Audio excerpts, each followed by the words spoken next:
and welcome to Transforming Language Education, the vodcast series where we will talk about the future of teaching, inquiry, and advocacy in language education. I'm Jen Crawford. And I'm Rob Philback. Please like or subscribe if you want to join us in helping to transform language education. Hello and welcome. Today on the show, we're excited to have Evgeny Dengub, USC professor of Russian and director of the Basic Language Program, as well as the director of the Center for Language and Culture and the associate director of the Middlebury College School of Russian. We're so lucky that he's here, and he's going to share his expertise on humanizing pedagogy in the language classroom, his story about curriculum and textbook design for world languages in higher education, and some advice about extending language learning beyond the classroom. This is part one of a three-part series. In part one, we're going to focus on bringing joyful communication into the basic language classroom through what we're calling humanizing pedagogy. In part two, we're going to focus on strategies for extending language learning beyond the classroom. And in part three, we're going to focus on creating an effective and equitable curriculum and talk about textbooks for language learning. Hi, Evgeny, and welcome to Transforming Language Education. Hello, and thank you for inviting me. So glad to be here. Welcome. Thank you. Maybe to kick it off, we could start a little bit in talking about, you could describe your approach to pedagogy or humanizing pedagogy in your Russian language classroom in relationship to things like authenticity and assessment and communication.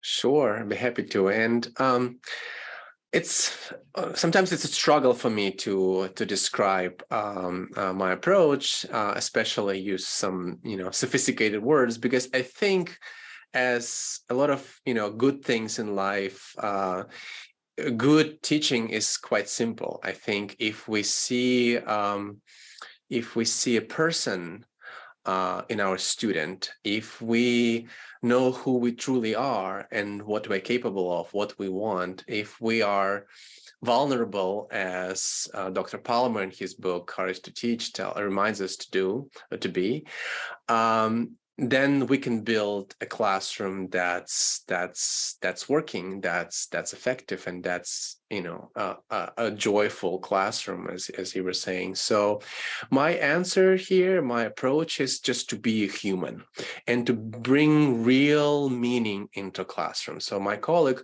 Olga Kovbasyuk, she and my teacher, and her colleague recently co-edited a book called Meaning-Centered Education. And for me, that phrase, meaning-centered, kind of encaptures what I'm trying to do in the classroom. I want my students to communicate meaning, or to be able to communicate meaning to me and to each other. And I am the one who comes not with the grand knowledge of Russian aspect or this wonderful vocabulary that Russian language has, but I'm the one who is creating a classroom atmosphere, environment where any meaning shared is encouraged, and the classroom is set up for that. If I can jump in, it's fascinating. And so the idea of humanizing is coming through in what you're saying, right? Just sort of being human and Right. Seeing our students as humans. We also, you also talk about joy in this process. Maybe talk a little bit more about that. It makes me think of, some of the research that we know that essentially talks about if we're enjoying something, we can maybe are more effective. I'm just wondering, tell us about the role of joy and how you see that in this process. Right. Well, it's a crucial one, because we want, as teachers, we want to enjoy what we're doing, and our job is challenging enough, between various kinds of students and various demands of our job, and now pandemic that thankfully seems to be over, but there's always something that comes up, and if we don't enjoy the interaction with those students, and at the end of the day, we are here in the classroom with them one-on-one. And the biggest inspiration I think I got from reading a pedagogy book was a book by Jose Bowen called Teaching Naked, where he argues argues for leaving technology outside of classroom and just being naked, metaphorically speaking, obviously, but being with your student and discovering as much as possible about themselves. And luckily, we language teachers have that, the content of a class kind of is it's convenient for talking about our families and our travels and what we like, what we dislike. So something that people talk at parties or social gatherings. So I think it'll be harder for a math teacher to do it, but probably even that is possible. So and again, that joy is achieved by bringing emotions, by being authentic with your reactions and emotions. For example, I was just observing my graduate student class, and she was going around classroom asking if their parents smoke, and one of the students said, "Yeah, my dad smokes." And like, "Yeah, that's great." So he said it he said a perfect sentence, but of course, there's nothing great about someone smoking. So, and that's in kind of a simple example how we tend to react to the form, to how something was said as opposed to the meaning of the utterance. So that's what I teach my younger colleagues. Okay, look for the content, look for the meaning first. Even if somebody made a mistake, you can come back to it later.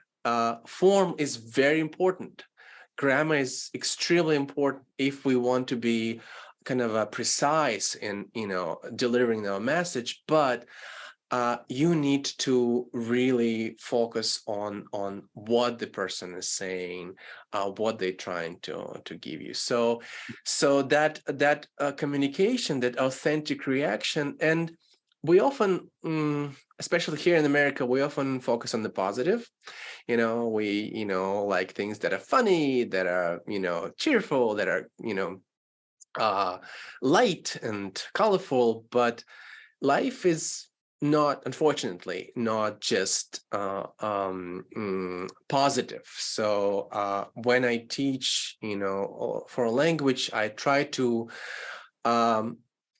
teach my students to talk about what they dislike, about some sad situation in their life, some kind of a complicated scenario that they had to go through, something that disagreement they've experienced, or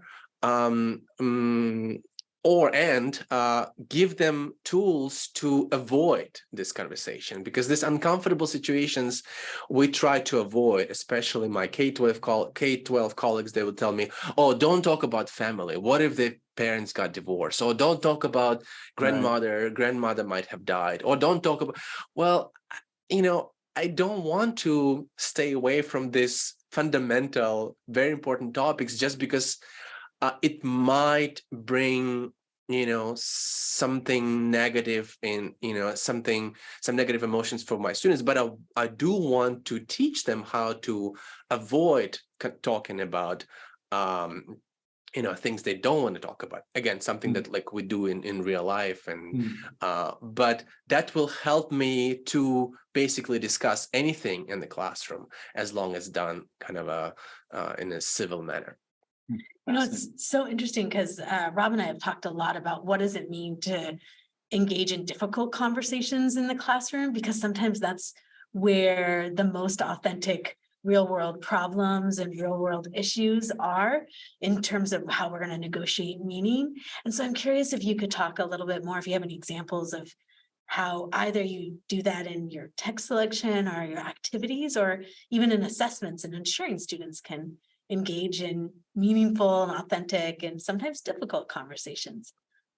Right. Yeah, difficult conversations are tough to have. But again, if we think of our mission first, we are educators who are whose primary mission is develop our students as human beings who are able to critically analyze certain things and to kind of engage in an intellectual conversation about things, whether it's I don't know, abortion, LGBT issue, or anything. Anything that's controversial might be controversial at this point. I remember the first day after Trump was elected, I came to the classroom and I said to my class, well, I'm sorry, guys. I'm sorry, and I feel your pain. I feel your sorrow. And then one student said, well, I'm happy. That's the best day of my life. And I thought, well, oh, I wasn't ready for this, but he was my student, one of my students, just like everybody else. And I couldn't, discard or like say, well, what are you talking about? So I had to ask a series of questions to him and to our other students, trying to kind of engage in an intellectual discussion of what just happened of this election and Trump figures. So I had to kind of teach them how to discuss very controversial things in a civil manner. In the language classroom, what helps me is role playing, and when students are put in a position of not themselves but someone else, could be anyone, as long as it's not that particular person. So, and that helps kind of move that personal factor and vulnerability. Although I think vulnerability, I come back to this term, I think is a very important